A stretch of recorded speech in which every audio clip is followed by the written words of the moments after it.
Ground level theology, oh yeah, making sense of the concepts, loud and clear, no need to be a scholar, no need to be elite. Ground level theology, making it sweet. And we are back. Welcome back, folks, to Ground Level Theology. With me, as always, is the co-host to Ground Level Theology, Dave Hoffman. Dave, welcome back. Thanks, y'all. Happy to be here. Man, all right. So last episode was a big one. We covered the saga, the epic tale of Billy Carson, Wes Huff, and a lot of you guys really love that. That did real well. We have another sort of epic quest that we're about to be on. Both of these episodes are sort of covering what has taken place while we were gone. Little extended time, but you guys have forgiven us, and we're going to make sure that we make sure to love back on you guys with these episodes. So today's episode is actually on Islam and what's been going on with the Muslims, you know, over the course of what is essentially feeling like half a year now. The end of last year and up to about now, what has been going on? And Dave, let me tell you, man, it's bad.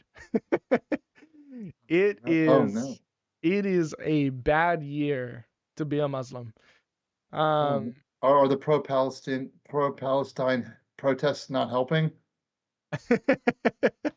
Well, that's the crazy thing too. It's like they're still in the limelight, they're still semi-protected, but culture is starting to shift on them. It's starting to be a lot less of like, hey, we got to be on their side, and you're seeing culture shift. Like people in the UK saying, hey, we're fed up with this. It's been Palestinians first, and we're hurting. You know, for them, I don't know. Out in the UK, I think it's a little bit too far gone for them, and Canada is becoming sort of a same story with that because of all the refugees they accepted. But that's beyond this. What we are focusing on right now is not the political aspect, but the religion itself. Now, last season we did cover the Islamic avalanche, the apostasy rate climbing. And to start this off, David Wood and AP, Apostate Prophet, that's Ridvan Advir or something like that, they threw this like end of the year video celebrating all the like crazy stuff that happened that year for Muslims and these what they call dawah guys. Dawah simply just means apologetics for Muslims. So while we say we have Christian apologists, they would simply call their guys dawah or dawah guys. And so I'm sort of using that jargon, but that's their jargon. It's also a little bit difficult when we start talking about like Muslim apologists. I don't know about you, but I always have to like think, which side are we talking about? If I say Muslim apologists, are we talking about Christian apologists to Muslims? Or are we talking about Muslim apologists defending their own faith? Which one's is it is it an adjective modifying, you know? Yeah, but exactly. So I guess dawah is actually like a pretty convenient title to just use their stuff. Anyways, let me just introduce to y'all the major players, because I know a lot of you guys aren't in the Islam game, maybe even not that much interested, but you will be for this episode, because you are going to be seeing the absolute downfall to this religion and how it's just crumbling in on itself, and it is hilarious. So as I said last episode, go grab some popcorn. Because we have a story here today, and it is quite hilarious. So without any further ado, let's go ahead and look at some of the major players for this timeline as we are here at the end of 2024. Let me just show you some of the big dawah people. So you have Sheikh Uthman. I don't even know if I spelled Sheikh right. That's essentially like the priest or the teacher So you have Sheikh Uthman, you have Central Dawah, you have Mohammed Hijab, and we've covered some of these guys in a previous episode. You have Libiano, who is also called the Orthodox Muslim. You have Lily J, who's sort of just kind of an influencer that's really jumping on the bandwagon and earning a bunch of money through a bunch of views. And then you have Ali Dawah, who has been really, he's been a Dawa guy for a while now. He's sort of that seasoned vet. He's around Muhammad, hijab a lot and stuff. So he's a very respected guy. Anyways, at the end of last year, let me bring that right back up actually. At the end of last year, you had Sheikh Uthman, that guy in the top left corner. He he went through quite a bit of a scandal. And this guy, I mean, he was the bad boy. He was the Ice Cube as he tried to protect himself of Islam. You know, he went around, he did his apologetics, he tried to, you know, present a more gangster attitude. And he was MWA. yeah, he was really respected in his community, you know. He was sort of that guy that was getting things done for Islam. The only problem is, you know, he would berate some. There was one Christian apologist, I forget what his name was, but he's like, you know, you didn't you get arrested for like hitting your wife or something? And the guy didn't even know what to say. He's like, what are you talking about? Well, the irony comes to its forefront as one of his wives actually, because he has multiple wives and there's a whole way that you do that legally. Essentially, you just don't claim the other wives. But one of his wives brought charges against him as sort of like a, you know, not even a divorce, but like a charge to essentially have him restricted in access to her. So a restraining order essentially, and in that she detailed many things that he did to her, which was a lot of abuse, a lot of both sexual and physical assault. And so she brought it out. It was public record. Everyone can read it. And so he really came under the limelight. And of course, he went silent. And a lot of his followers suddenly didn't want to talk about him. People would be coming up. It's like, hey, what's going on with Sheikh Uthman? And they're just like, nope, we don't want to talk about it. It's just, it got eerily silent over there on the Sheikh Uthman front. And he really hasn't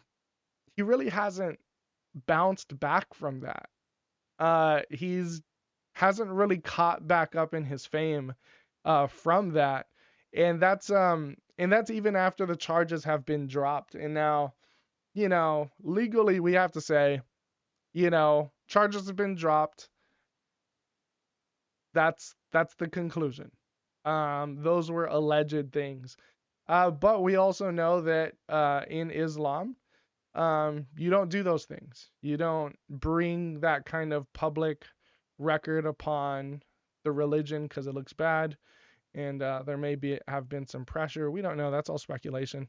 But the charges were there. They were listed very descriptively and were suddenly dropped after some time.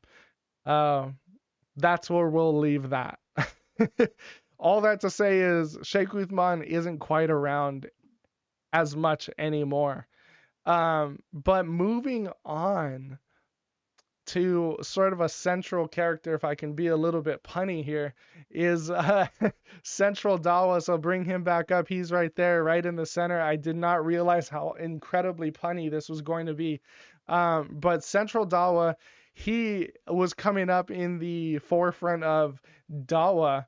And he was modeling himself sort of the same way, but in a different way of like, you know, I'm just going to come forward. I'm going to be a boss about this. I'm going to say what I say. I'm going to say it unfiltered. And yeah, he decided that he was going to take on the top Christian apologists and all this other stuff, and he was going to take them out.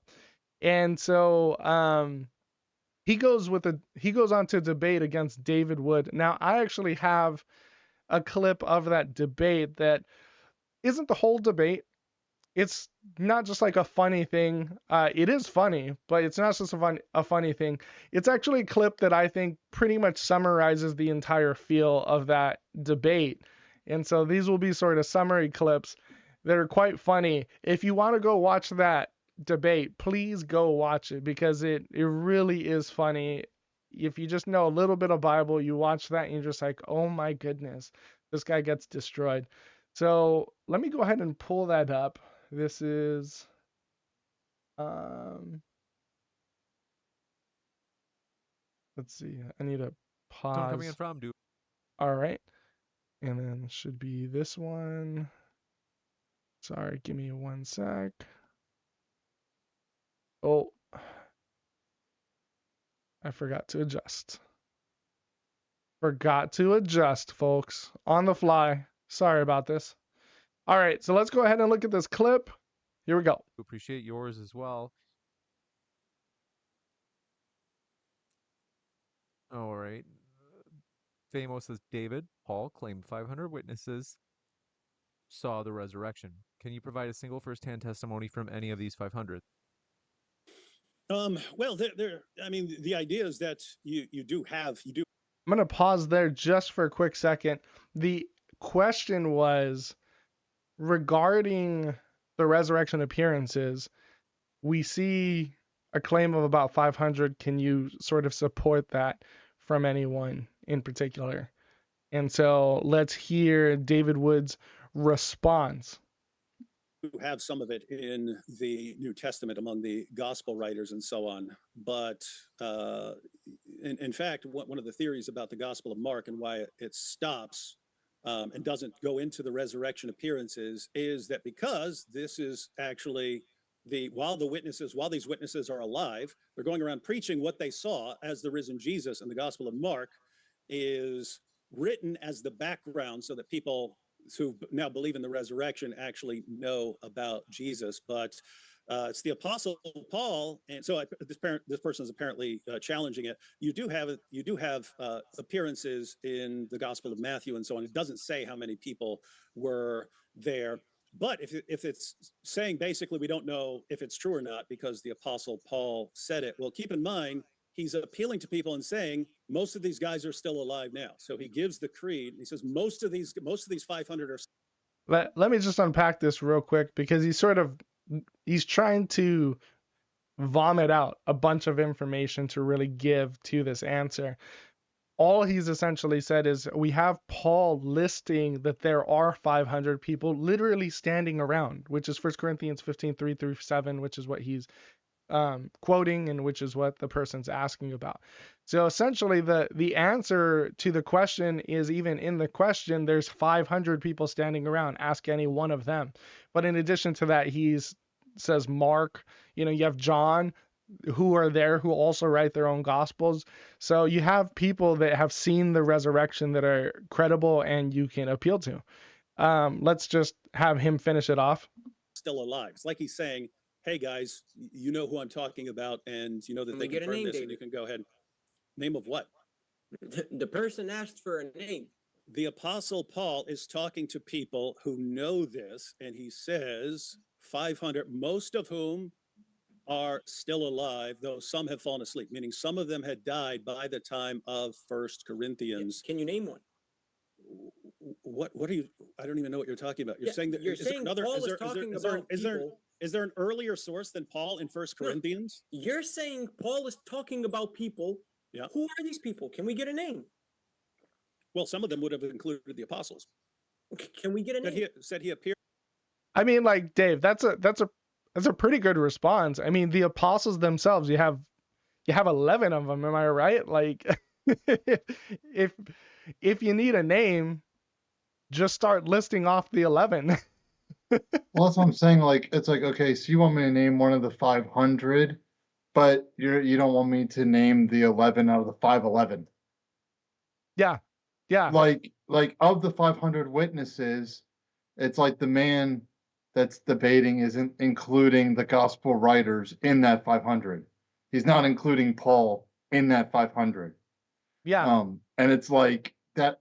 I know hindsight's 2020. David would have been like, And not that that answer would have sufficed either, because the guy's like, it's like, I want you to name one of the 500. He's like, Paul's one of them, Mark's one of them, John's one of them. The Emmaus disciples on the road. Yeah, It's yeah, like that's what I'm saying. Yeah, the emails. Yeah. Let's just see this because this just unfolds so funnily. Let's see it. To Matthew, John. Hello, David. Can we get a name? Judah. What? Can we get a name? Like he just gave 3. You were I'm giving you interrupting him names. while Yeah. there were actual names. Matthias, Yeah. the new guy who replaced Judas, he counts. Like, you know what I mean? Like, come on. Yeah. Like- So, oh my gosh. It's just so funny. But let's just see it. It unfolds more in what's I mean, so you could funny. have said any Hebrew name, and it I might have know. been one of the You 500. could have said Pick another Judas. Joseph. You I know, don't there's going to know. be another Judas. I mean, yeah. Yeah, it says like you know, there's not one guy named Joshua or another Bartholomew. Like, there's gotta be like another James. Andrew or Peter. I mean, come on. Yeah. Like, Oh my goodness. another Daweed over what here. was Like, what was that what was that clip? It was from a show. It was like name 3 this, and he's like, all right, this, and he's like, yeah, I set that bar too low. That's yeah, what we're exactly. seeing here. It's oh my gosh. All right, It's- let's continue. And here's one of the reasons why I think this is just such a funny moment. But honestly, guys, this really is how the debate really goes. I mean, David Wood, he's outclassed him, he's outsmarted him. And this guy's he's just doing dawah tactics. He's trying to belittle him, he's trying to make him look dumb. But it's like you're trying that and you're losing so hard. So at one point, David Wood's about to get frustrated, and he's like, dude, what's wrong with you? And I think it's ad so hominem. funny. I think it's so funny because it's like your older brother getting so fed up with like how ridiculous you're being. Is just like, what's wrong with you, dude? So let's continue. Let's finish off this clip. I think we have like a minute left, but it's just gonna get so funny. I was just giving you names of people who were there. No, you're saying he appeared to. The person asked about the crucifixion. No, he didn't. He asked about 500 witnesses of the resurrection appearances of Jesus that Paul appeals to. What are you talking about? Crucifixion? What do you mean? Can you reread that question? Is it about the crucifixion? Yeah, reread that, James. You got it. This one was. The 500 witnesses were not of the crucifixion; those were of the resurrected Jesus. They said Paul claimed 500 witnessed the resurrection. Can you Resurrection. Sorry, I have to pause there. He really set himself up. He jumped from a 2-story building right onto the rake. Yeah, I know. It's like, and then even then you could have been like, I don't know about 500, but I can name at least 5 Yeah. of that too. if you really want to know that, I can name names for that too. But I mean, he wasn't paying whatever. attention. He's over here Exactly. berating David Wood on something that wasn't even the question. And then he's like, it's on this, and it wasn't even. Oh, it was just, that was such a funny moment. Let's continue. Oops. Okay, even for the resurrection. Who? Name one person that saw him resurrect. Matthew. Where? What are you talking about? Dude, what are you talking about? Where? Mary Magdalene and Mother Mary were the first ones to appear in the Bible, and the stone is rolled over. He's already out of there. He's already alive. Yeah, So no, dude, you don't know what you're talking about. You don't even know the book. These are appearances of the risen Jesus. It's not saying witnessing of the resurrection, seeing him rise from the dead. That's what the person is asking for. Then the person, dude, that's not what Paul is saying in 1 Corinthians. You don't. You sit here, good dawah guy. You're laughing and you're displaying your ignorance to anyone who's read the passage. 1 Corinthians 15. He's asking about the appearance to the 500 witnesses. This is after Jesus' death and he's raised. Then it says he appeared. He appeared to individuals, he appeared to groups, and it says he appeared to more than 500. This is, you're saying, oh, this person is asking 500 people who saw the actual resurrection. If the person's concluding that person has no clue what he's talking about, the fact that you're affirming that and laughing about it shows you have no clue what you're talking about. Anyone who's read 1 Corinthians 15, the creed there, knows exactly what this is talking about. These are people that the risen Jesus appeared to. He appeared to the 12, he appeared to James, he appeared to Peter, he eventually appeared to Paul, and he appeared to the 500. The person was saying, hey, what other sources are there on this 500? Paul is our source on the 500. Okay, so there is nobody that says, I saw him raised from the dead, or so, anything along those lines, because John 20:17 says, go now That's and not tell what the my question's brothers. about. This isn't about seeing him rise from the dead. It's about seeing him appear. Let me just clarify what's going on here, too, because what Central Dawah is getting hung up on now is he's actually twisted the question to say who has physically seen inside of the tomb Jesus go from dead to life. So I mean, the question he's now phrasing in David Wood's like, like we're not even on the question that's been asked. Is like he's requiring a security camera footage witnessing of Jesus go from dead to life in the tomb, which no one witnessed. We saw him dead, and then we saw him alive. I don't need to see him get up off of the stone to make the correlation. Oh, he just hasn't read. Like, yeah, when the 12 disciples are waiting in fear, and he appears before them and says that he's hungry, how do they react? Some of them are marveling, some of them are doubting, but either way, marvel, doubt, they were afraid. Yeah. Some of them thought they were literally seeing a ghost. Yep. Why? Yep. Right because in the passage. Dead people don't come back to life. Yep. Okay? They don't. I miss, some of my grandparents. I miss some of my great-grandparents. I don't have to see how they dug their way out of a grave for me to think if they stood right before me now, like walked in my front door, going, well, were you really raised? Did anyone see you get out of the tomb? No, I don't need to see you get out of the tomb. I see you right here in front of me. Yep. Like, that's enough evidence. You're talking, you're asking for something to eat. Thomas is like, I literally touched his hands and his feet. Oh man. But just you can just like he doesn't like even if you gave him that answer, he's just like that's not good enough. He stepped on a rake and now he's shifting the goalpost. Exactly. And it's like, wow. And at least and kudos to David. I mean, you can tell he does this because like people do it all the time. It's like, okay, I'm just gonna shift, and it's like, oh no. Yeah. No. I'm not gonna let you get away with that because that's gonna deceive our listeners if they're not catching it. And I'm just no. You forgot the question, and now you're trying to make up your own question. Yeah. Well, yeah. And your own set of criteria, which is just I thought there was not that much clip left a bit ago, but I realized I actually had that backwards. So let's finish this off. After he was dead, these are resurrection appearances, not seeing him rise from the dead. Okay, I've got to jump this. You said Matthew saw it. I can give you one more question, and then I've got to go to David, and then I've got to go to the next one. Yeah, so how could Matthew see it when Jesus literally in John 20:17 is telling Mary, go tell my brothers, I am ascending to my Father and your Father, to my God and your God. How could Matthew see that? Mary had to give him the news. Yeah, and then did you just stop there? Did you not keep reading? Then Jesus appears. Then Jesus appears to his followers. Thomas isn't there. Thomas says, "What do you mean after?" That's it. Matthew was one of the 12. What is wrong with you, dude?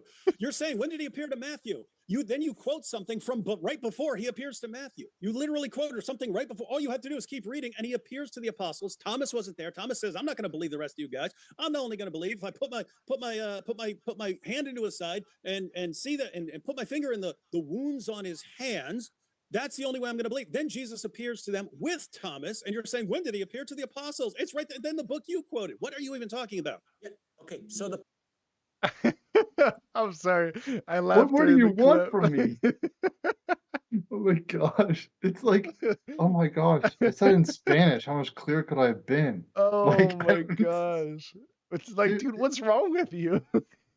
it's like, uh, yes, like he appeared to Mary first. Then how could Matthew have known? Well, if you read 2 verses later, Yeah, it's like, just continue that's reading. how. Well, how could Paul have known? Well, if you read Acts 9, like, you just like, come on, man. Like, because he And appeared believe to it or them. not, he coming out of that was saying like, oh, he won and stuff, which like a bunch of Muslims were like, no, you didn't, man. You got humiliated. Like that was Oh my gosh, bad. when your brethren are like, And that's the crazy not a thing win. too. Like a lot of Muslims, they'll come out no matter what. They'll come out no matter what, saying like, "Oh, the Muslims won," because they got to band together. But even like Muslims will see this and they're like, "Nah, dude, you lost. That was bad." So we're seeing a bit of intellectual honesty coming up. So he loses that debate, and that's a debate on is Muhammad in the Bible. And then this year starts, right? So now we're in 2025. And Central Dawah gets kind of wrapped up in a scandal, in creating a Discord in which he will train up people in apologetics with a document he called a real Dawah script, which is like, an apologetics formula.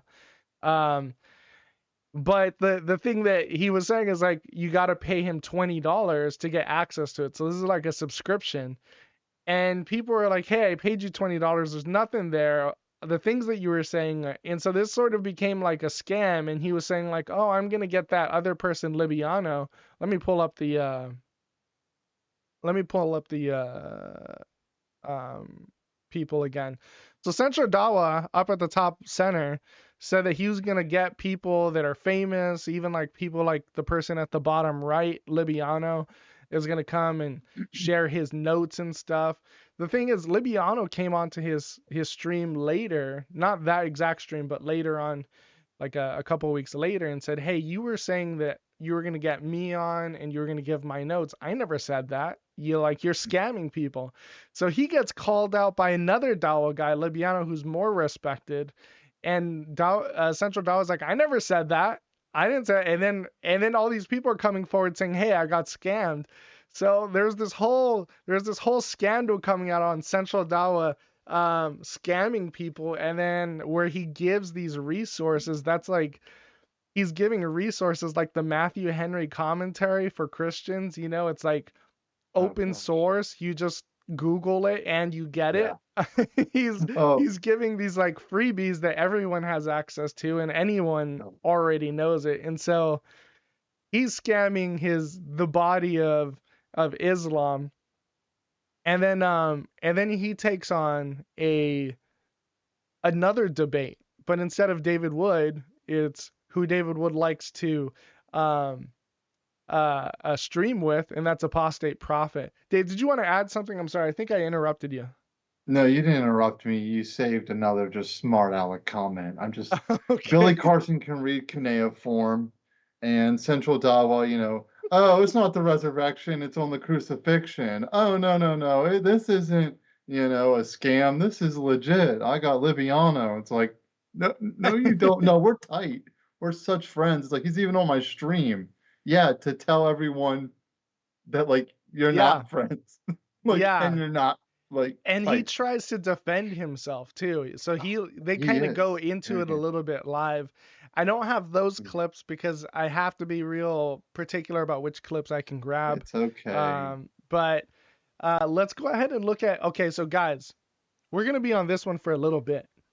because what happens here is just absolutely crazy. I cannot understate the importance to what takes place here in this debate and the negative rippling that takes place from this event. Central Dawah becomes a catalyst for Islam just absolutely dying.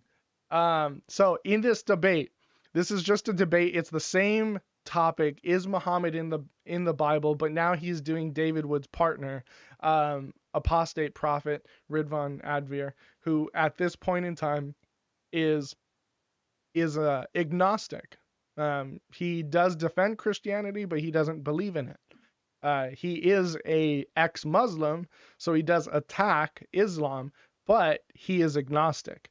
So let's go ahead and look at a sort of summary clip that I think kind of brings the feel of it. You can go ahead and watch that debate yourself. It's on Modern Day Debates, and that's going to be another big character to this entire timeline and story. Modern Day Debate is a YouTube channel that hosts debates, and it could be political, it could be anything. They're just a neutral platform. Well, anyways, they host a debate, and it's between AP and Central Dawah. And let's go ahead and just see a quick clip real quickly. AP, I think today was embarrassing for you. Can you answer? Can you answer the question that I posed to you in my introduction? Is Moses addressing the 12 tribes of Israel? Yes. Okay. And does he say the prophet like Moses will come from their brothers? From among your brethren, yes. Okay, so he's speaking to. Actually, let me just preempt a little bit of context on this. One of the things that Muslims say a lot of Muhammad being in the Bible is they will say that a prophet like Moses that will be raised up according to Deuteronomy was never raised up. The only prophet that was like Moses was Muhammad. So this was a prophecy of Muhammad. And the from among your brothers had to be exclusionary to Israel. So it had to be Israel, and then outside of Israel would be the brothers, and therefore people like Esau and Ishmael, which they claim is their lineage, would be the recipients of that. So that's kind of what's going on here. I'm going to jump back in. Sorry about that interruption, but just so you get what's going on here. It's going to be hilarious because he once again steps on a rake. Let's see how he does. All the 12 tribes, correct? Yes. Okay, if I say to you, AP, take this $100 and give it to your brother, can that $100 go to you? No, it would go to my family, probably, or from one of my brothers, including my brother, for example. Beautiful. So who's the brethren of the Israelites? Other Israelites. This one coming He in said from he's addressing all 12 tribes of Israel. You are so slow. So once again, he's a big fan of rakes and stepping on them. If you're not an Israelite, you're not a brother in that context. Like, yeah. I don't think that, like, oh gosh. He comes up in with that this context, analogy. you're not. Okay. All right. Yeah. If I want to give you $100 and I say, give it to your brothers, who do you give it to? I give it to my brother. So, like my family, I guess in this case, my actual brother, I guess. Like, I don't give it to my cousin or my extended family or a stranger. I give it to my brother. In this case, it would be fellow Israelites. So he steps on this absolute massive rake, and it's just hilarious. And You once are again, so slow. Just like, yeah, and AP, oh man. I mean, he loses all respect for the debate very early on. So he kind of just starts to troll and stuff. But here's the thing. This debate is crazy. Now, I have a series of clips. There's going to be stopping points in them. So let's go ahead and go through this, because after this, I mean, that's actually the academic debate right there. Like, that's actually everything running smoothly. You're about to see some crazy stuff happen. So let's go ahead and jump in. I'm gonna let you guys just encounter this? I don't really understand. Like, we're talking about someone who says, I'm going to dump on the Bible, meaning I'm going to machine gun verses from the Bible.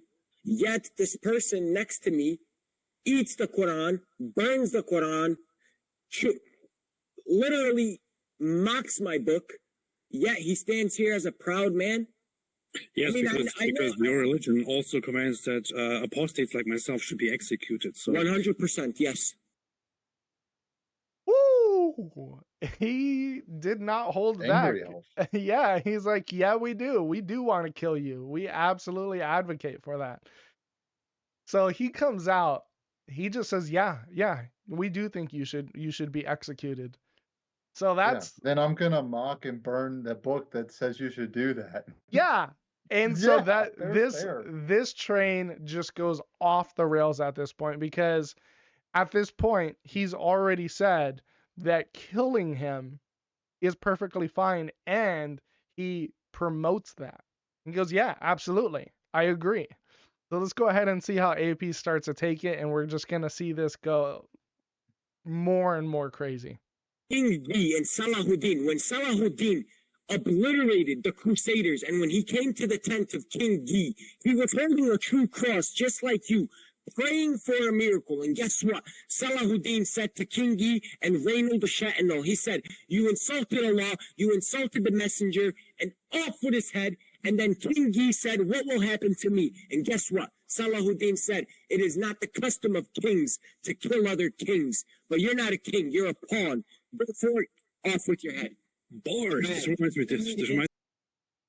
So just real quick, we see it ramping up here now. He said, hey, you know, in this history, this Islamic person, he didn't kill a pagan king because he said it's not the custom, but you know what? You're not a king. Off with your head. Maybe he's saying that metaphorically, but we're seeing it ramp up here. So I'm going to go ahead and let it keep going.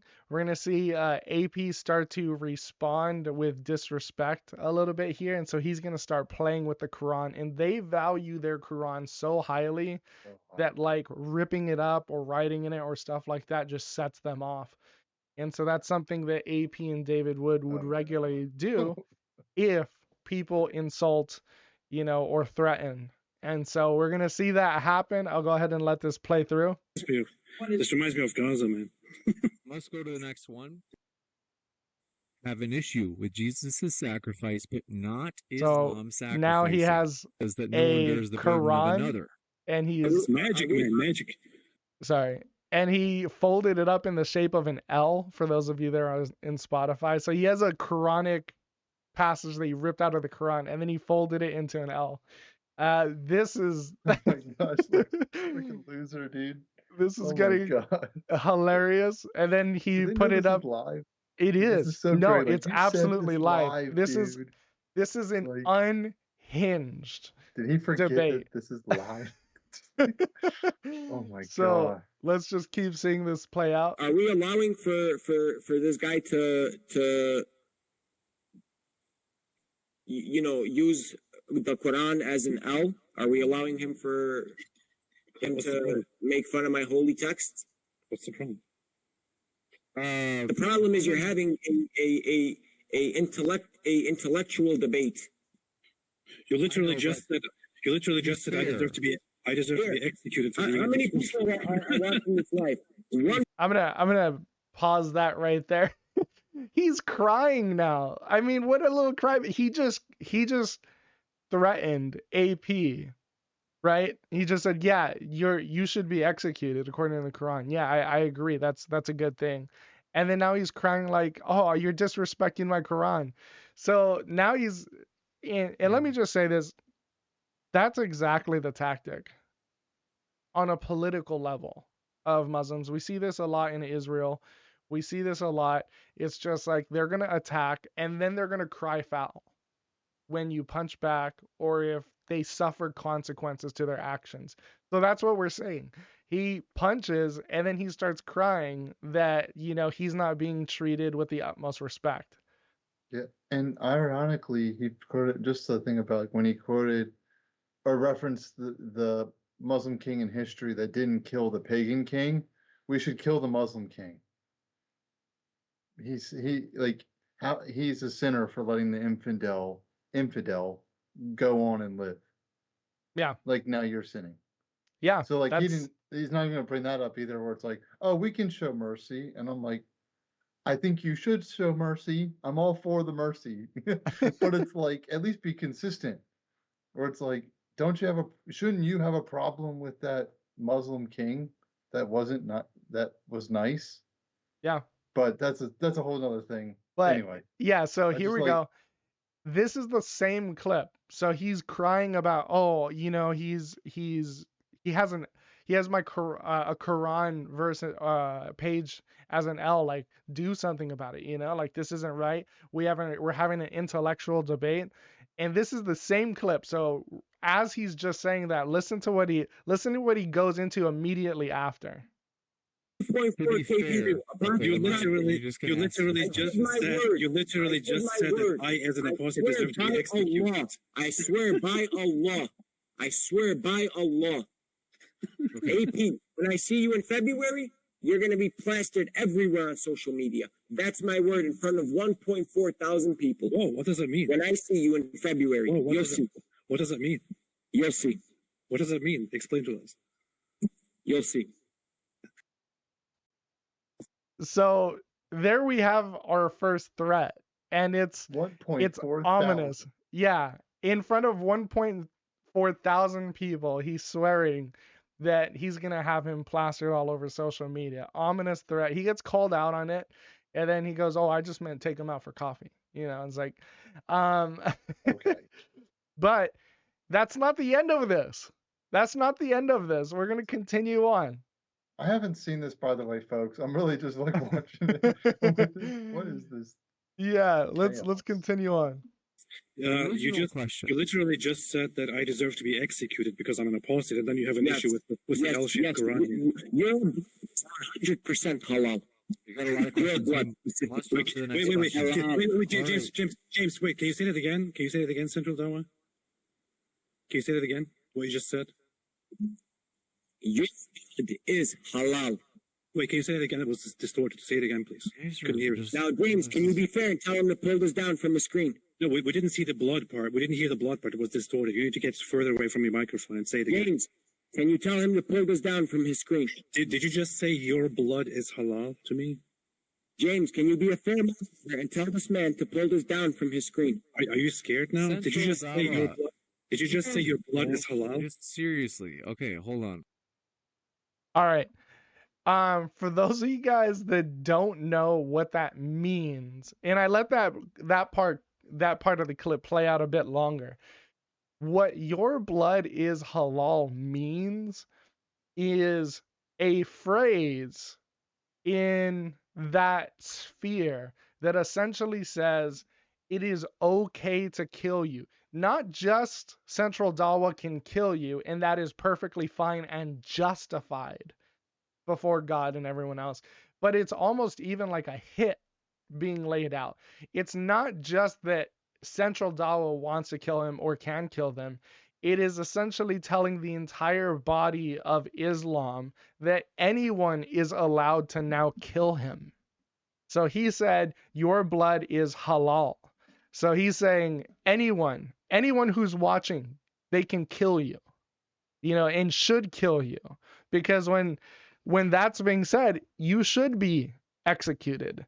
And so in front of all these people, he said to AP, your blood is halal. And you didn't get to hear the full thing as AP even says, because what's funny is he's terrible with a microphone. He must have like the compression or something so low that when he gets excited or starts to raise his voice, it actually cuts it off. So you couldn't hear him say it, but he says your blood is halal, which is essentially, you know, sort of putting out a hit on AP. Wild. Let's just finish this off real quick, because now we're gonna see, after everything he said, and even just after, he's like, hey, be a fair moderator, make him take down the L, right? And it's like this guy's threatening his life, telling everyone that he should kill him, and yet he's telling the moderator, "Hey, this isn't fair. You should tell him to." So this is why I just thought it was so funny, because this is the epitome of what Islam does. It punches, and then the moment you turn around, they go, "Oh, don't persecute me. You know, what are you doing? You're." And so it's just We're a religion of peace after yeah, 9/11. exactly. It's So like, let's see this play I out. don't know. With all of this being said, you're gonna see Central Dawa crying about how he's being mistreated. So let's go ahead. Hey, modern day debates. Can you control this this guy over here? I thought this is a fair platform. What? Because he asked if it's a question official. No, because he's mocking my holy scriptures, and I don't want to do it in return. If AP is going to continue with these theatrics, I will respectfully see myself out of this debate. Fuck off then.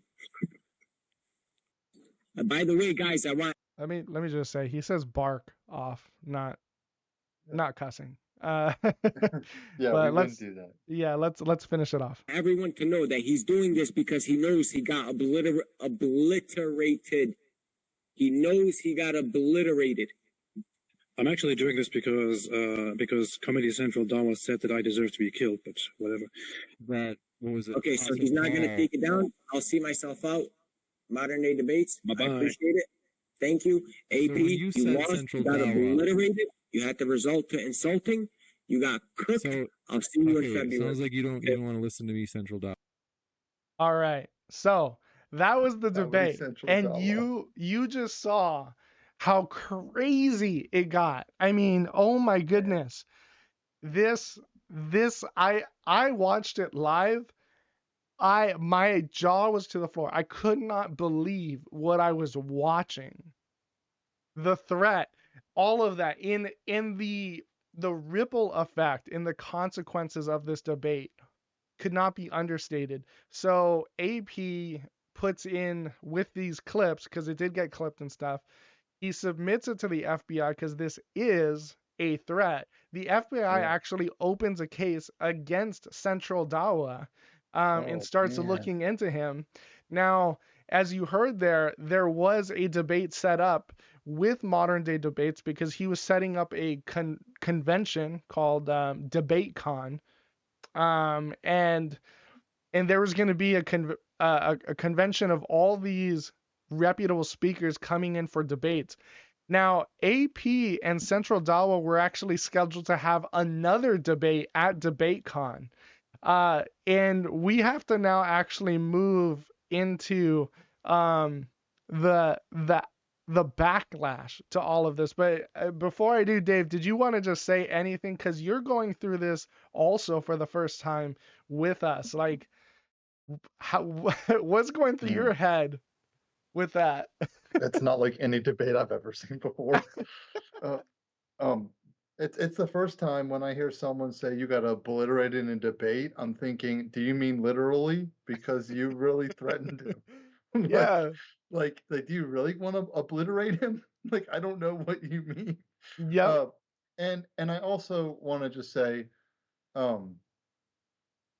you and I, we've done debates. I've trolled. Other people have trolled me, especially when you know it's not gonna like really be productive, and it's like, okay, well, I might as well have some fun. If we're not gonna be serious, then we're not gonna be serious. Let's have some fun. And I also, we live in America, free speech. I've seen people do audacious things to the Bible. I mean, there's an art gallery where someone literally, it's sold for millions of dollars, where someone put a crucifix in a jar of urine.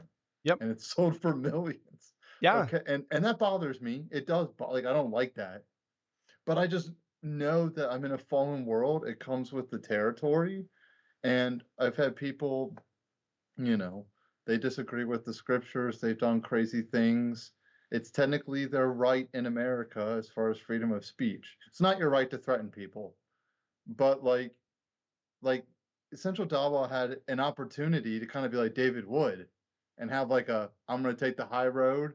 You can put an L of the Quran up, and I'm just going to be like, you know, the martyr, and I'll be like, I'm gonna rise above it. I'll be the mature one. But like he just, I mean, he fell right into the trap and just like ate it up. And then Now, said threatening things, like said yeah, things that even if you're angry at someone, like that would deter me from that alone would deter me from the religion of Islam. Like just yeah, by because I've seen people do it. Like as a pastor, I try to guard my speech, I try to guard my conduct, because I don't want people to be like, you're the reason why I don't want to go to church. You're the hmm reason why I don't want to be a Christian. And that can still happen. But like what I'm saying, that's an example. Like you could have someone listening to the debate outside looking in, going, "Ugh, yeah, what if even if Islam's right? I don't know if it means I'm going to be like that guy." Muslims watching this are going like, "Oh no, everyone's going to think every Muslim's like that." yeah. Like we've had that with like other crazy Oh pastors yeah, or Westboro like mega Baptist, church stuff. Like it's like, "Oh no, they're going to think we're all like that, and we're not." right? And so I sympathize. Like I can see that. Is what all I had to say. So yeah, no, absolutely, and so the ripple effects from this are just tremendous. As we just saw, uh, or what I just said actually is they were supposed to go to DebateCon, and that was scheduled for a couple months later or so, a few months later, um, and it was supposed to be a big thing.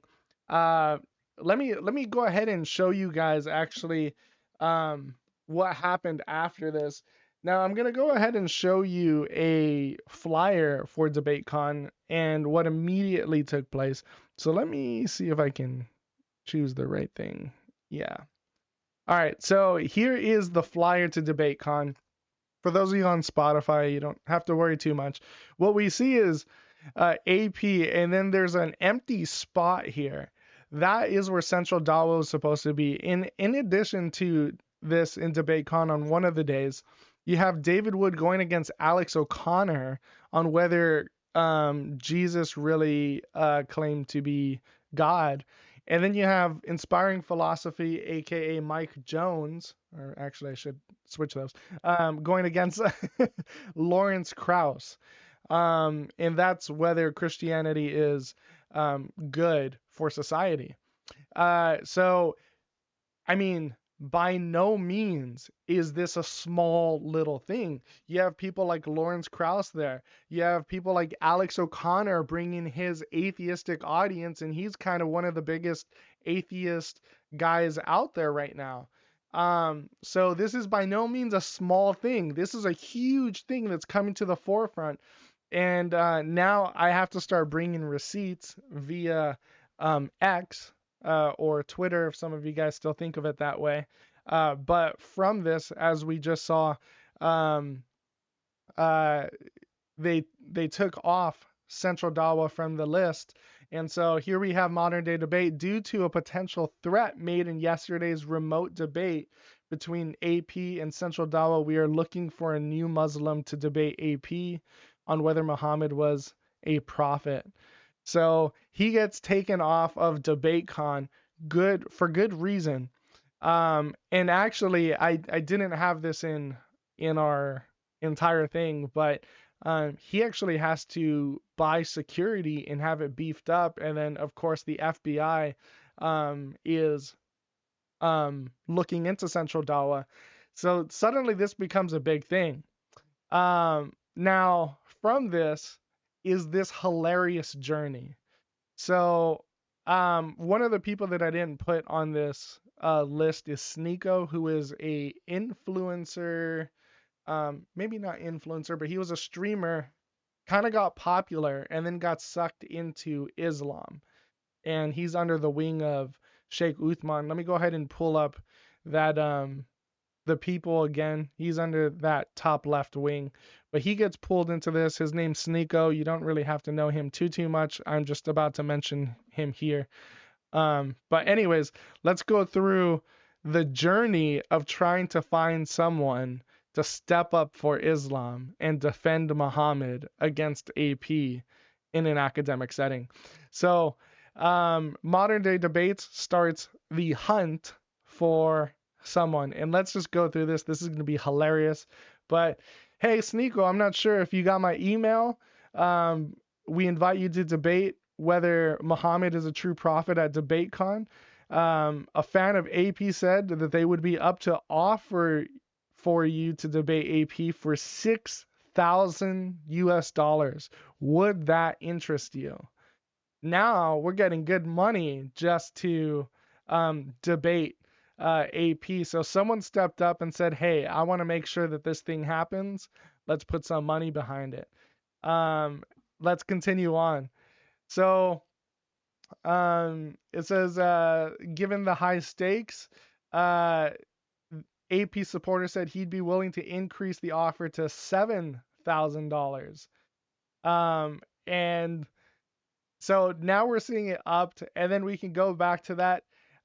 It even ramps up there at the end after Muhammad Hijab actually. I didn't do the right one. After Muhammad Hijab declines, he said, "Okay, we're willing to pay $10,000 if you are willing to debate AP." So money, big money behind this. I'll debate AP. I don't care. Like, so many people were saying that, like, I'll do it right I'll now. do it just for I'll the be a money. I Muslim for will a day. lose for that kind of money. Yes, seriously, for sure. Goodness, folks. So Muhammad Hijab, another one of those guys, huge guy in the dawah scene. So I keep pressing the wrong one. He turns down $8,000 because he said, oh, I already debated AP, he lost, no one's interested in it. Now a lot of Muslims are coming back saying, actually, we are interested in that. and he said, I don't want your money. And so as I just showed here in this text, in this tweet, I don't know, whatever in X's, he said, hey, we'd be willing to donate $8,000 to Palestine if you prefer. Like, we'll put it to a charity. We don't care. We just want to make sure it happens. Because he said, he's only doing things for the Ummah, which is like the body of Islam. And so he's like, yeah, we'll give the $8,000 to Palestine if you want. And he's still like, no, he doesn't want to do it. Oh, man. So Muhammad Hijab is running away. And the debate that he's referring to was actually a time when he ambushed AP. He had him come onto a friend's stream. And then he suddenly showed up and he started to berate AP, and then he kicked him off before he could really defend or respond so he's saying, oh, we already debated. And so Muhammad Hijab is running, and he even gets called out for that by some of his people. Moving on, we have hey, official Lily J.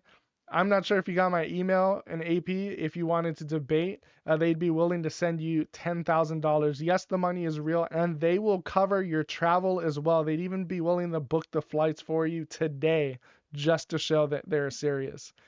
So they are serious. And then final one I think we have here. Hey, Fareed, I'm not sure if you got my DM or debate, but a debate with AP. A fan said that they'd be willing to offer you $5,000 as an honorarium. Would this interest you? And this isn't necessarily in chronological order per se. I think this one happened just after Muhammad Hijab, but this is all within the span of a few days.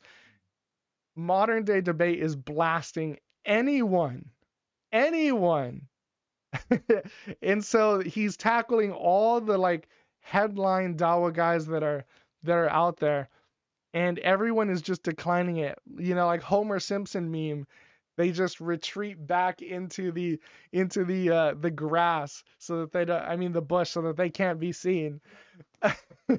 So maybe if it wasn't in Newark, New Jersey, that's the big deal breaker. It's because it's in New Jersey. They're just not saying it. One of the funny things is he gets accused of actually hand picking real early on. So this is like 3 days before. He only chose a couple people. This was after Sneeko. And so this one says, hey, we've been accused of trying to quote unquote hand pick, like bums to go against AP. He goes, hey, we offered Muhammad Hijab $8,000. He's supposed to be the scholar, right? And Right. he It's like turned we it weren't going down. after, yeah, we weren't just going after like the Facebook, blog, like comment section to just find anyone. We don't want this, quote unquote scrubs. Like Yeah. we're this is a real thing. This we like high class. We don't want to like this is not Dollar General debate Yeah. club, Hmm. like we're not afraid of anything. We're not trying to skew it one way or the other. Like bring us the best. That's what we're trying to find. We thought we had them. I guess not. One guy even responds to modern day debate saying, "Hey, um, you guys are like, why don't you invite Sheikh Uthman? Because like, Mm, hey, you would get yeah, someone yeah. of actual reputation." And here's what he said. This is hilarious. Oh man. Hey, I already invited Uthman, and he declined. Get your facts straight. Oh, it's like, oh, that's a good idea. I'm glad I never thought of that. Yeah, yeah, yeah. No kidding. Oh my, Oh it's my like we goodness. tried that. So Man, so this no is the one's Hail Mary talking here, about and this is this. the final tweet we have here, and this is just hilarious. But oh, I forgot that I don't have a button for this one. Opening up topics. Is there any Muslim willing to debate on Seriously. any Islamic related topic at all? At all. Just is there whatever it is, will anyone step up to the plate to defend Islam? Oh my gosh, we're gonna have a debate about who can debate AP. Like, I Yeah, mean, everyone is like no silent. one's trying to like no one, yeah. I mean, like even if like it's like I don't know about you, like you and I were inspired by good preaching and bad preaching. Because you might be like, oh, that's a great sermon. It makes me want to do a sermon. Ooh, that's a bad sermon. Makes me want to do not a sermon like that. There's like no one that wants to be like, okay, there are redeemable qualities. We can salvage this. We can actually have a civilized and intellectual discussion that could be uh, to use a spiritual term, edify, Yeah. beneficial for all listeners, whatever side of the debate you're on, and we can actually have a fruitful, like no one's like, we can fix this just because of like, is really just because of AP? Because I just feel like he's that type of guy that'd be like, I didn't think I was that guy that could sway so many people. Like, I don't have that kind of power Yeah. and like, status to be like, I'm untouchable. You know what I mean? But no Yeah. one, No not one. one. And that's the crazy thing. I don't know if I got my source right, but I even heard at one point someone was offering Lily J like 80K or something like that. It was like ridiculous amount. Oh my gosh, a But year's just salary for 2 hours yeah, of your but time. no one was stepping up to it. I mean, it was like and guys, that's detrimental because the world is saying that no one wants to defend Muhammad. No one can come to the public stage and defend Islam. Everyone, regardless of how much money is being put up, won't come and defend Islam.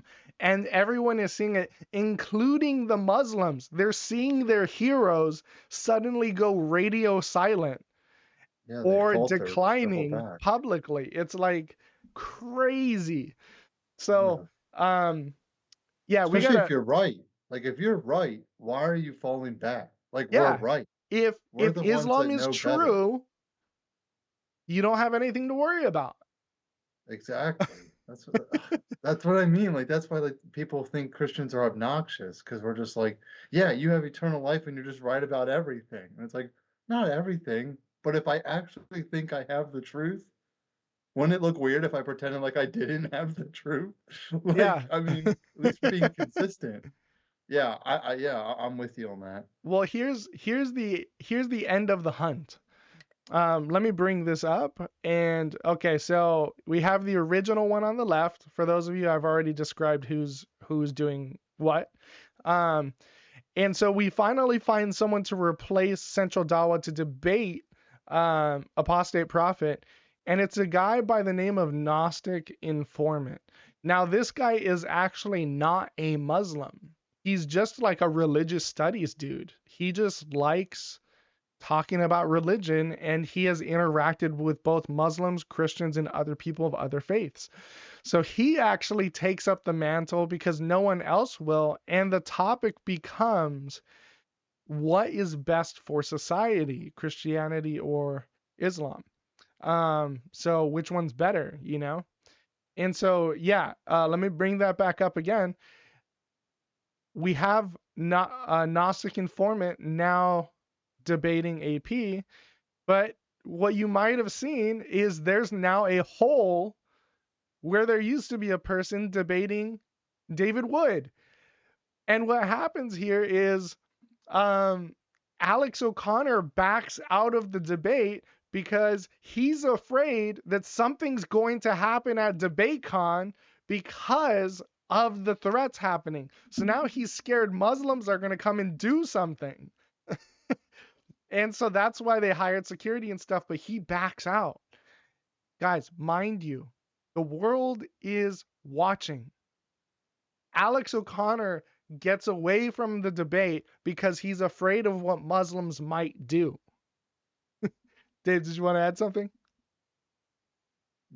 Nope. I'm just okay. shock and awe. Yeah. Like, So I mean, I'm just trying to think about, like, it's like, even if like modern day debate, because they're not after, like, they're not, necessarily just trying to get, credibility or recognition, or just like they just want it to be, they're about debates, and so they just want it to be a fruitful endeavor and a successful convention for their listeners and their subscribers and the whole nine. And so they're not trying to handpick. They just want it to be like worth people's time and money. And and I can just imagine being on their end. This is extremely frustrating when you're in just scheduling logistically. I'm not even talking about the logistics side of it, of just getting people there. But there's so many moving pieces now where it's like, so not only is this debate affected between, apostate prophet and then David Wood.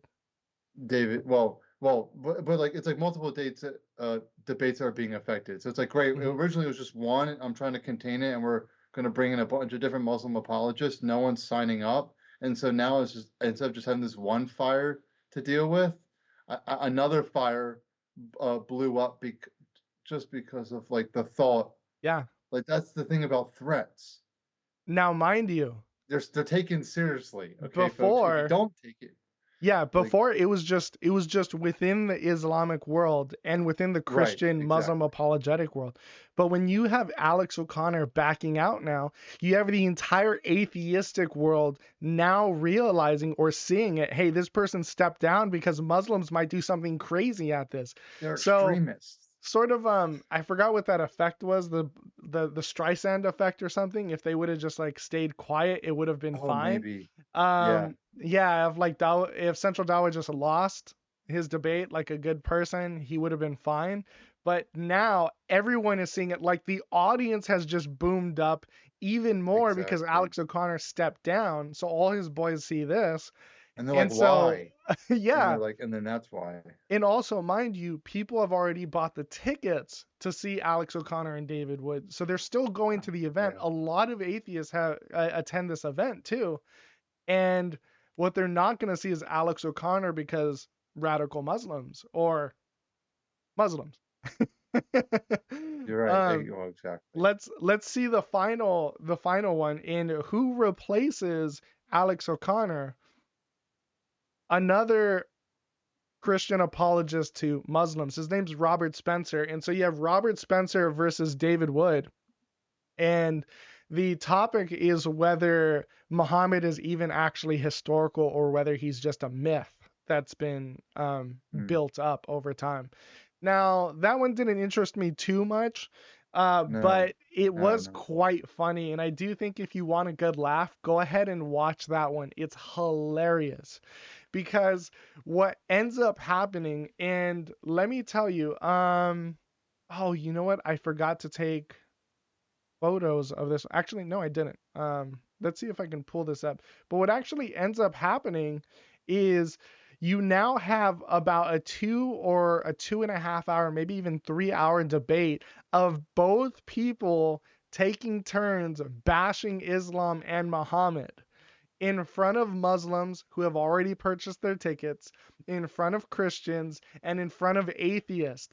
So you have just purchased an entire 3 hours of everyone bashing Islam because of your threats. Let's see if I can find this real quick. But I did want to show you guys the aftermath of this. Oh no. Oh yeah, here we go. Let's see if I can bring this up. Is it the display? Let's see.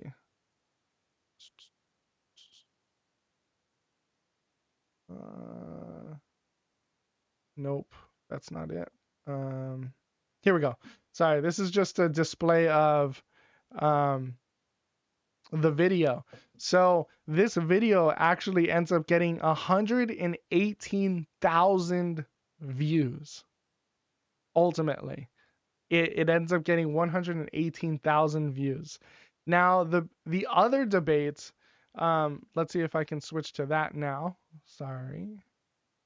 Nope. Is it the other one? Hold on, I'm sorry.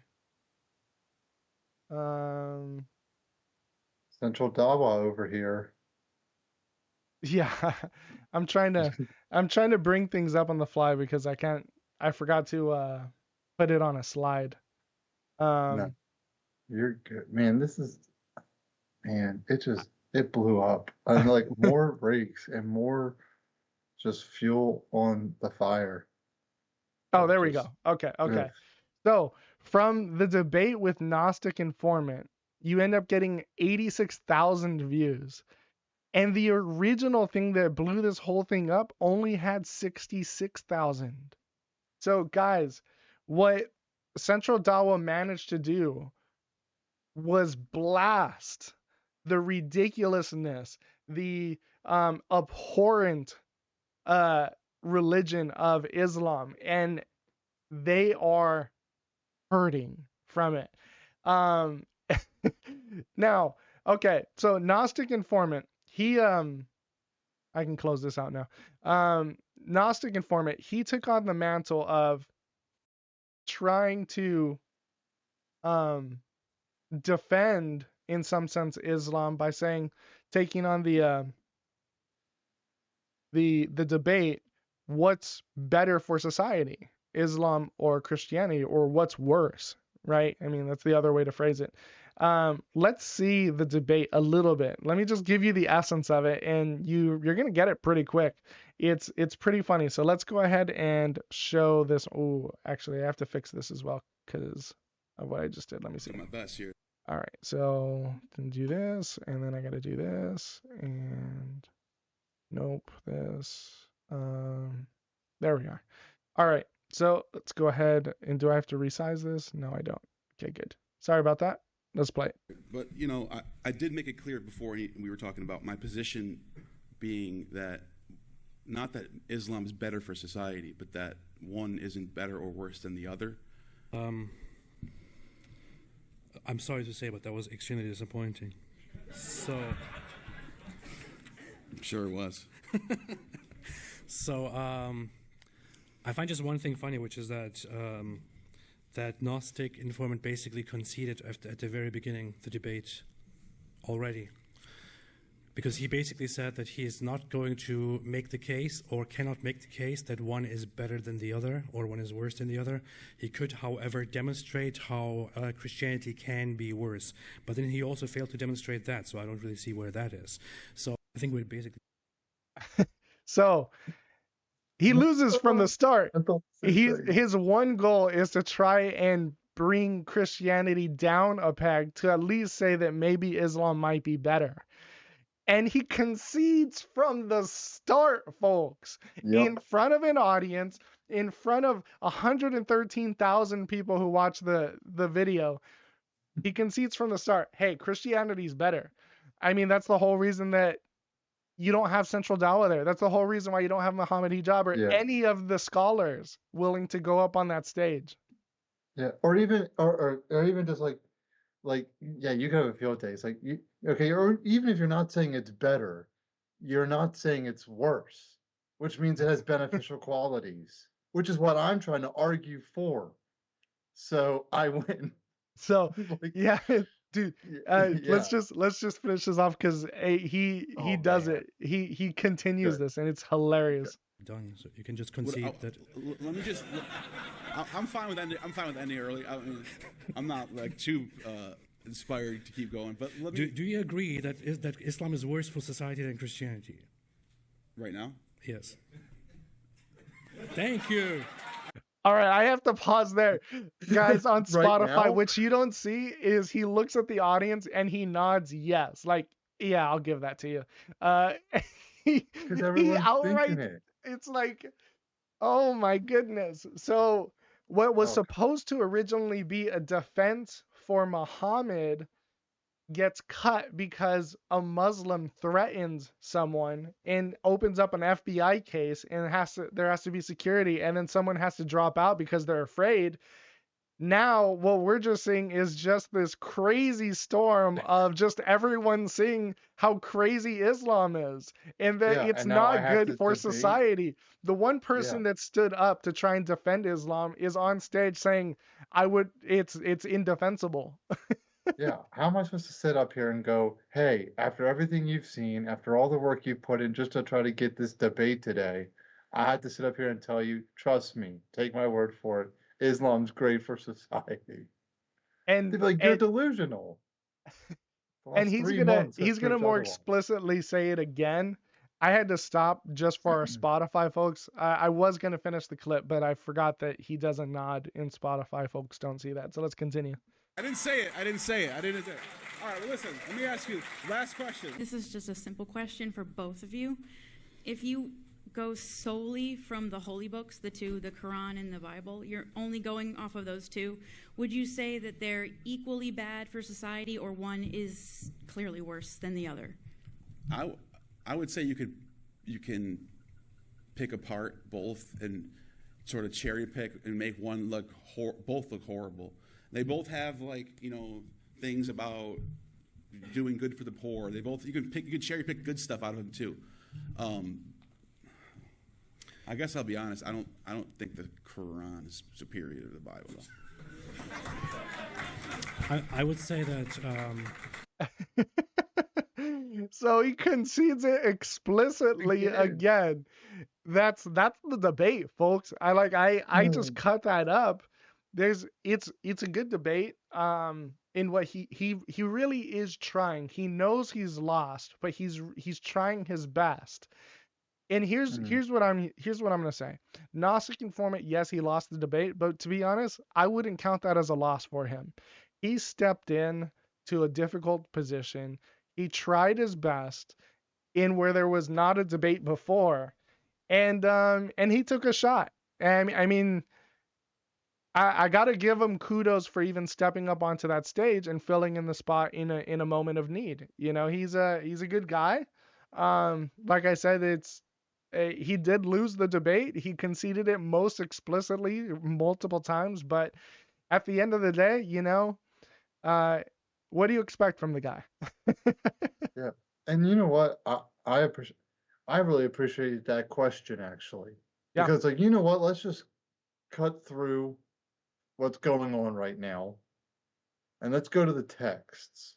Not look at the key figures right now. I'm not even going to look at you guys are debating, but it's I'm not even going to look at you. I'm not going to let a lot of drama that's happened, up to this point. Just look at the holy books themselves. Mm-hmm. Based off what they say and what's written, Is one better or worse? Are both bad? What is it?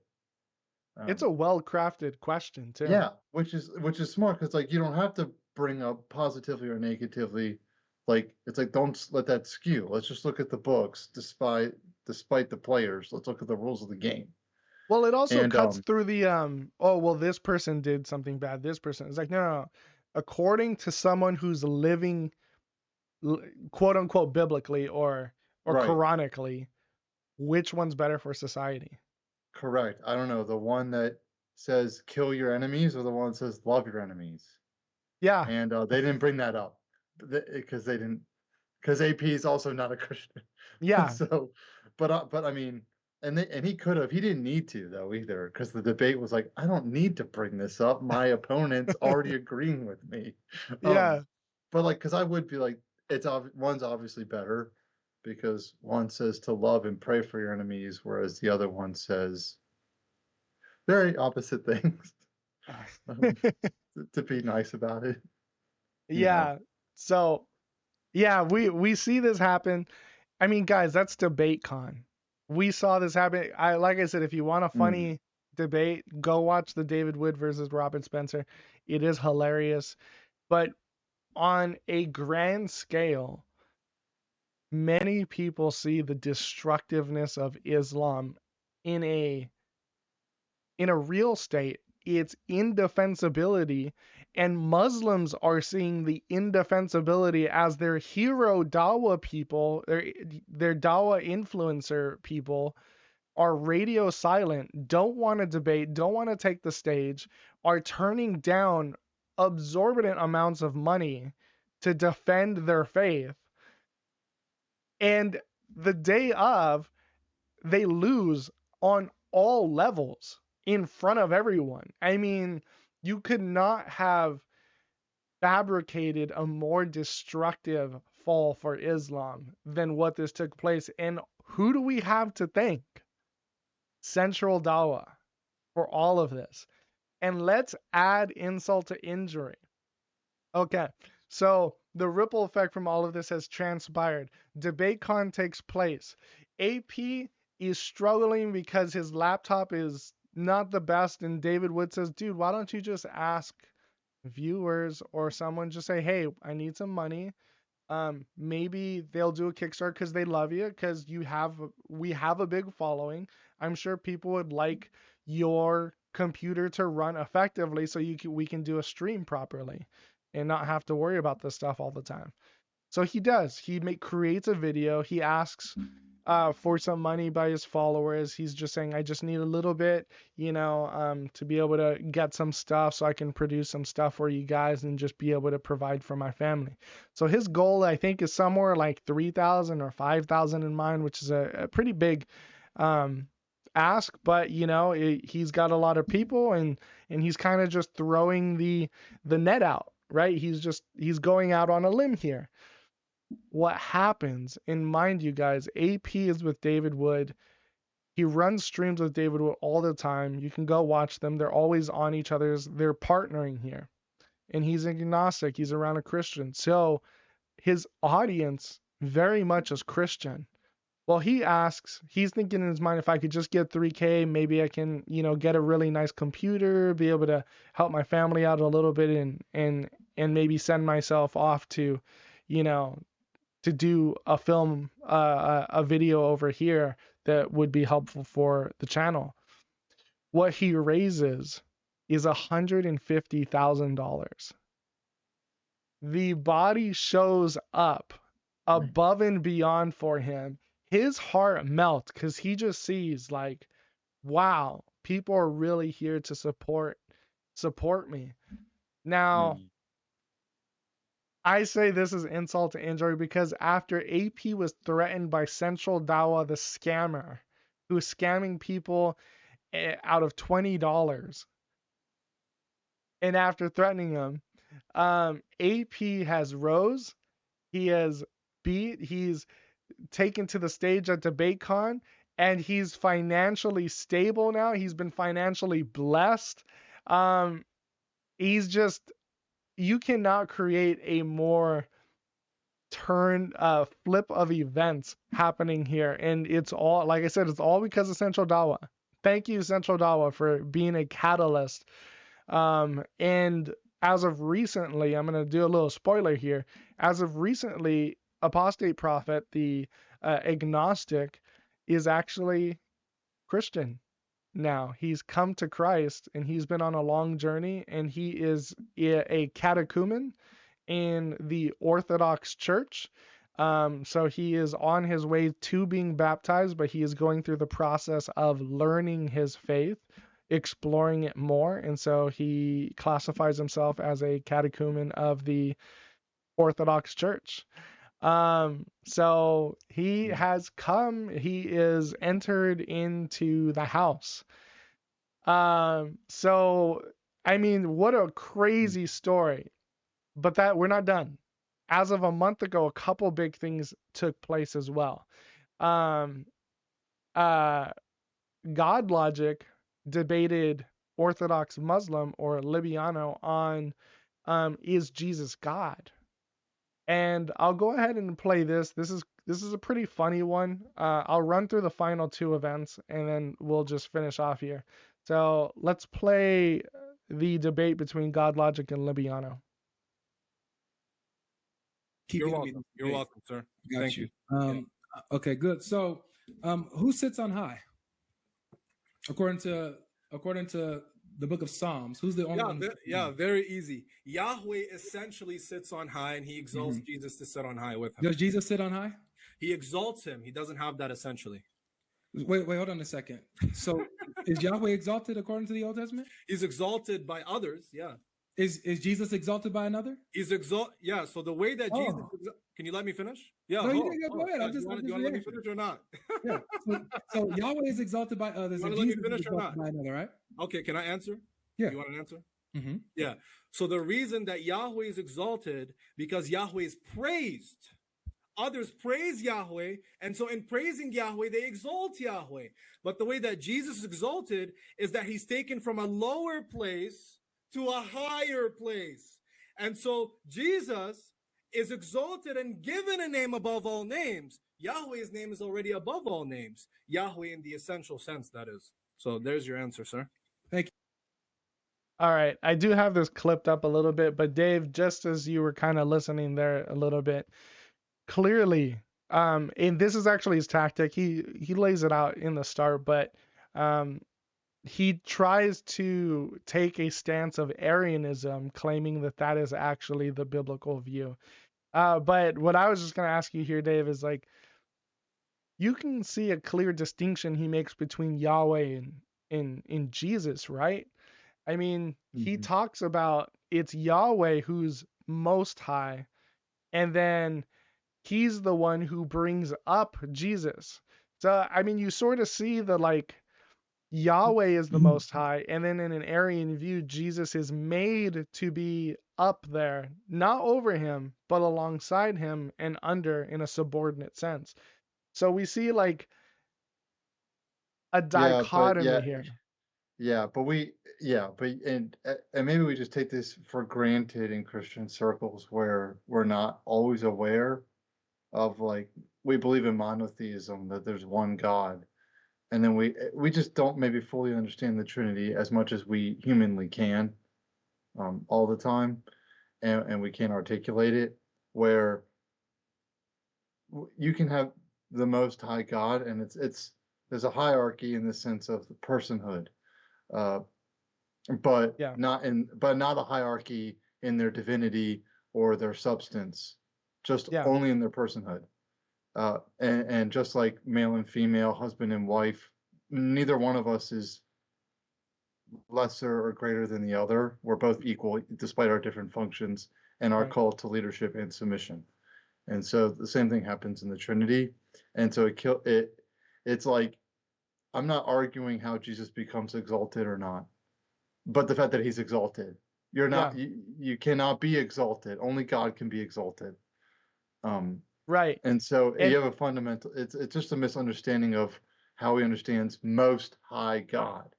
And you cannot be, there's no lower gods. You're God or you're not.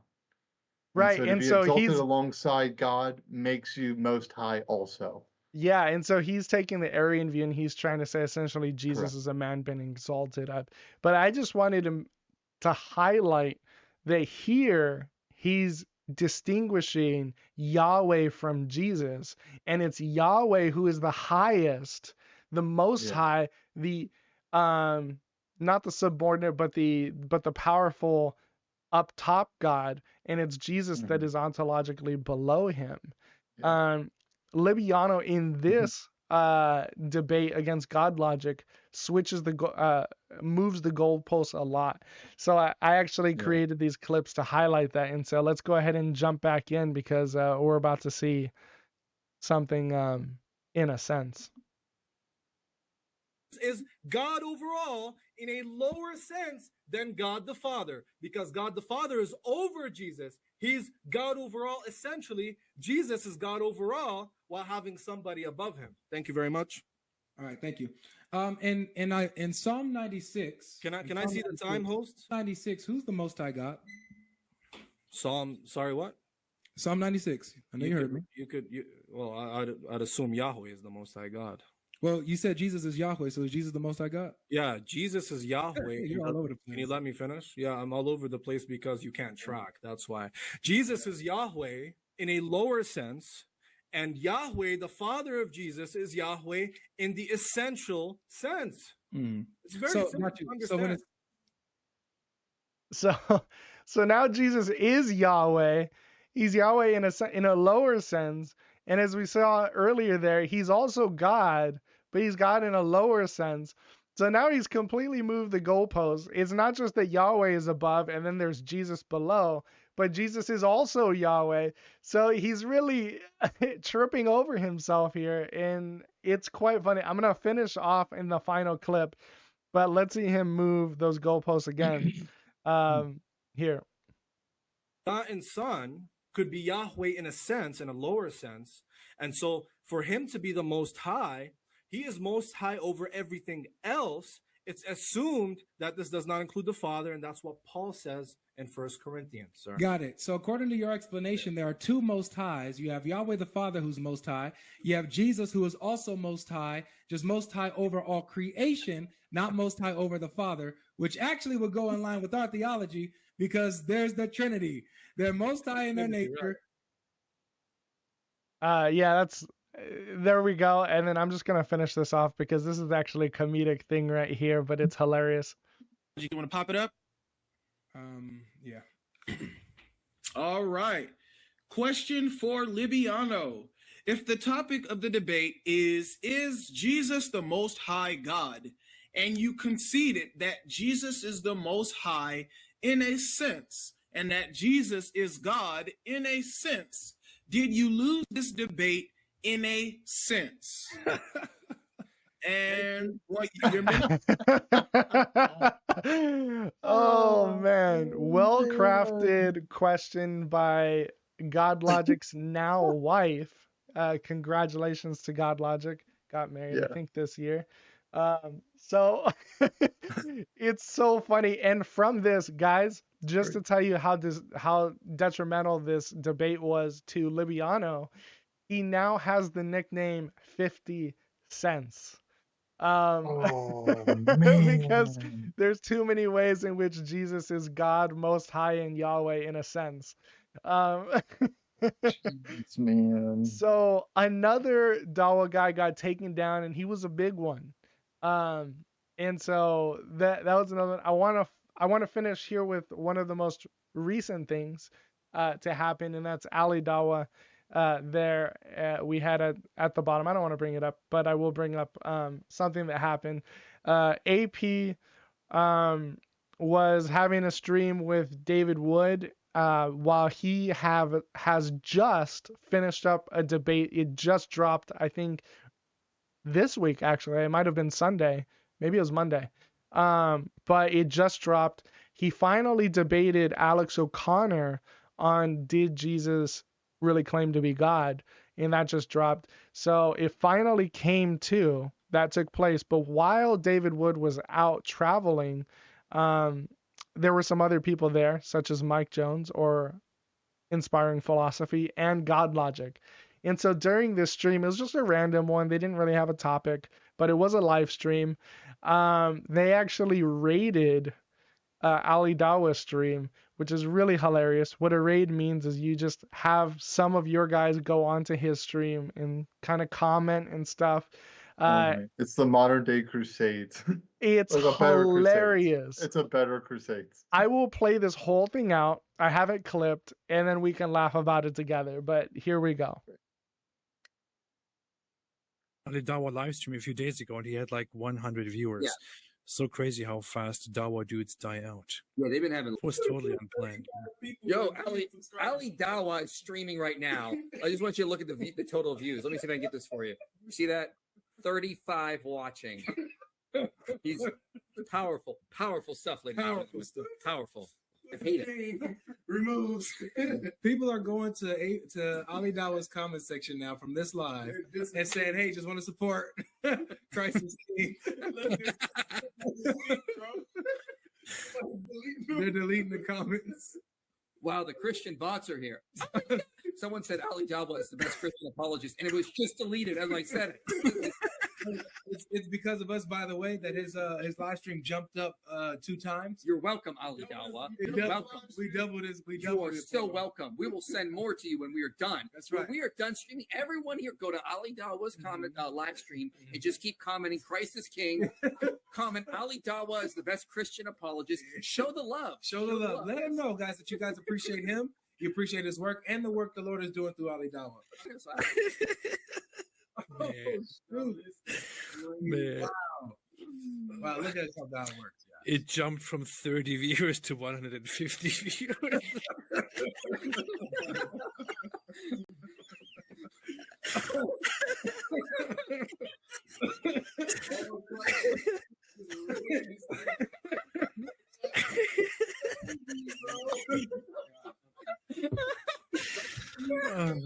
Stopped his live stream. He stopped the live stream? Yeah, it says. So now it says we will be back soon. We figure out. Technical difficulty. Oh my God, this ain't no bots, man. You're not. We're experiencing technical You're being difficulties. supported. You're not being hacked. Okay, we're supporting the Dawa. We're here for you. Yo, we'll be right back. Just as soon as the Christians ain't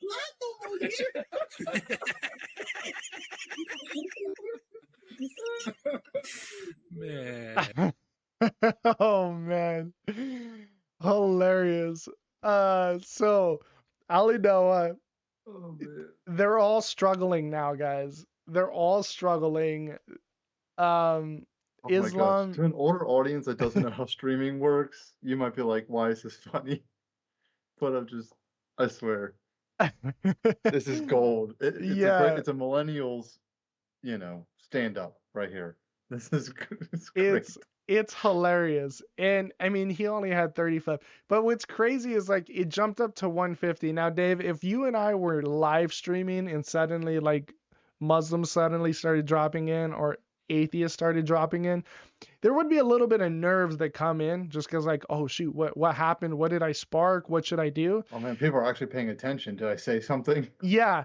But did I actually say something? But I wouldn't end the stream. I would try and take advantage. Okay, I suddenly got raided by a bunch of Muslims. What am I going to do? Switch into Muslim apologetic mode. Okay, let's bring out the surah, something from the Quran. Let me show the Islamic dilemma now that I have this captive audience that suddenly came in.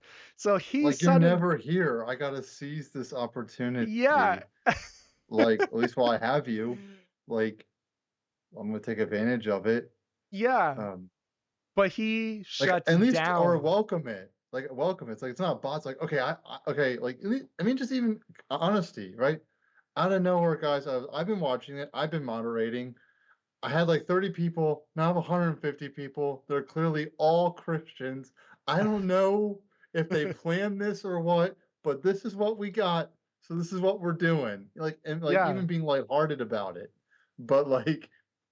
And like you now have the opportunity to go on your favorite subject that you feel is detrimental. Like Muslims love to critique Christians on the Trinity. He could have just simply started to go Trinity, like, oh, the Trinity doesn't make sense. Let me show you some Christ things is on why. king. You know, Well, it's like, but yeah. he shut down. So, guys, when I said at the start of this, and we've really come to, like, I mean, we are contemporary now. We are right smack dab at, you have heard the catch up story, and we are finally at today. Guys, Islam is dying. I mean, it is hurting. All the biggest dawah name guys, they're just Yeah, the not there. powerhouses are shaking in their boots. Yeah. They're ending their streams. They're not going to the debates. There's like it's like the proverbial like white flag, like almost like a truce where it's like, stop asking us to debate you. Yeah. We just want our religion over here. And it's like, man, that's And it's all come to the fact that people have been reading and learning a bit more about Islam. And it doesn't take a bunch. It takes a few guided people like David Wood or God Logic or something like that to teach you just a little bit about the Quran, a little bit about how it works, kind of give you the Islamic dilemma, and you just use that same hammer and beat every nail. And since people now are understanding Islam a little bit more, they're hurting. They're running behind rocks and stuff because they can't defend it. They can't defend their prophet. They can't defend their religion. And they are just hurting. Islam is dying. The dawah scene is becoming more vacant. And we're sort of wondering whether it's going to die out or some new dawah guy is going to come up with his own little shtick. And so yeah, it's 2025 has been a detrimental year for them, and it has been a wonderful year for Christianity. We have we've been showing ourselves on debate platforms. David Wood took to Alex O'Connor, which has been a really interesting debate. I mean, you really got to know Christology a little bit on it to kind of keep up with it.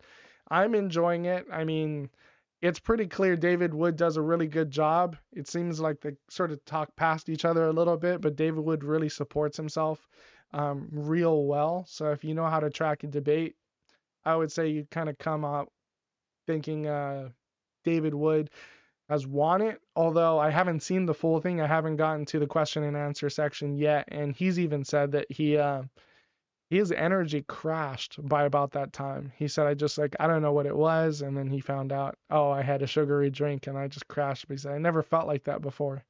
So we'll see. I don't know. I still want to finish the debate, but yeah, Christians have been coming out. And as we even showed in the debate con, and I didn't cover this too much because this had nothing to do with Islam, but Inspiring Philosophy, Mike Jones going against Lawrence Krauss. Go watch that debate, guys, because that one, Inspiring Philosophy, comes out with all these facts and stuff, really proves his point, and Lawrence Krauss just gets only emotion, all anecdotes, emotion and stuff, and he even gets called out by someone in the audience during the question and answer section. He said, hey, Mike Jones, he provided facts, he provided data from sociologists and all this other stuff. He really proved that what his position is solid, it's data driven, it's scientific, it's factual, but yet you only bring your emotions. What do you have to say to that? And he said, I don't have to bring data. It's just use your eyes, and he backs down. So I mean, Lawrence Krauss loses this, and he even says from the start, I didn't really prepare for the debate. So he just loses dramatically to Inspiring Philosophy. I mean, Christian apologists right now are just dominating the academic scene, and we are coming up and up. And you know what? I'll just add this. I heard that young people are coming to churches now interested in Christianity and the gospel and wanting to know more. I have seen it myself within Within about a month. I was going to say this month, but I just realized April just started, so I can't say that.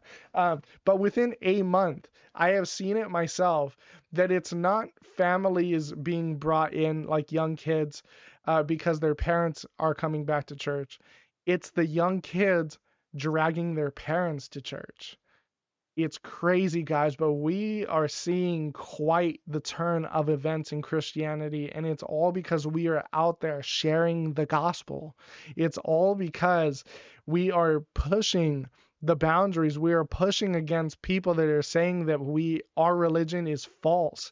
We are pushing against other religions and showing them to be false, as Peter calls us to be equipped to make a defense for the hope that we have in us. Apologists right now, man, we really got to thank them for what they've been doing, and we are seeing a turn of events. So please use this to encourage you in evangelism, and maybe even learn a little bit about Islam, so that if you meet a Muslim, you can present them with the Islamic dilemma or something like that, and maybe even bring them to Christ as well. Because one of the reasons why I started to actually learn a bit more about Islam is just because I wanted to add my own little bit to the fall of Islam. And if I could help deter someone along the way, I would love to be part of that process. So yeah, this is the history that took place between where we ended season 3 and where we're at now in season 4, as to like pretty much this week. You're all caught up, and look how much has taken place. Look how far Islam has fallen in just about, I don't know, 5 months. Dave, do you have anything else to add? I just love it. I think about the great kings of old, the kings of Israel, tearing down the Asherah poles and ripping down the idols and the false gods and the places of worship, to return their people back to Yahweh, the true God, the Most High God, Father, Son, and Holy Spirit. And this is, I see God Logic, I see Apostate Prophet, and maybe even also ground level theology, where the modern day Asherah poles that need to be torn down to help our fellow man, our other fallen Adams, find faith in the true Adam, the second Adam, and not abandon religion, just find the right one. Yeah. And in a lighthearted way, with some clips and some jokes sometimes, where we're not always staunch, and hopefully always being ready in season and out of season to correct in gentleness and to lead people to the truth. And I hope that by tuning into this channel, you're enlightened, you're aware of the things that are kind of going on, and maybe even getting some helpful feedback and tips on what to do if this comes across your desk or your news feed or your street that you live on. That you be prepared. Yeah, couldn't have said it better myself. I mean, the only thing I'll add is, folks, don't forget to like, don't forget to share this, don't forget to subscribe. We really appreciate it, and trust me, that like really does help the algorithm. I mean, the more you watch these and the more you like them, or maybe even sharing a comment, it really does help us. And we just appreciate your views and all of that. We really do appreciate having this time with you.